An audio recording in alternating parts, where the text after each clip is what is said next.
Асуудал байгаа бол бүгдээрээ шалгуулах ёстой. Нүүрсэрч тогтохгүй бүх хулгайг одоо тэгээ шалгаж нэг тийшээ гаргасан тэр шүү дээ. Хүчтэй байгаль хайлтыг хоож идэ дууссан шүү дээ. Асуудал байхгүй гэдгээ л үзүүлчихэлдэ тэгэл гүйцэс.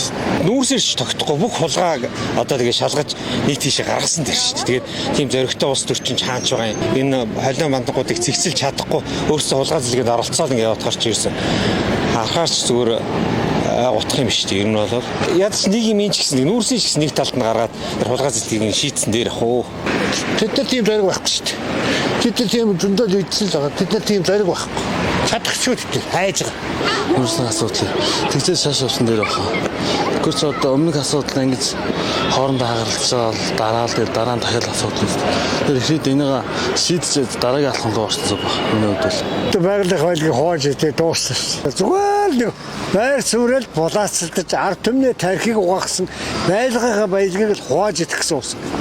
Асуудал байгаа бол бүгдээрээ шалгуулах ёстой шүү дээ. Юуг нь нуугаад хаагаад байгаа юм. Хэрвээ асуудалтай болвол одоо татгалзаад нуудаг юм уу? Ямар учиртай? Би тэрийг л хэлж мэдэхгүй нь. Ер нь бүгдээрээ л төмөн олонныхаа төлөө шудраг ажилтдаг гэдгээ нотлох ёстой шүү дээ гол нь.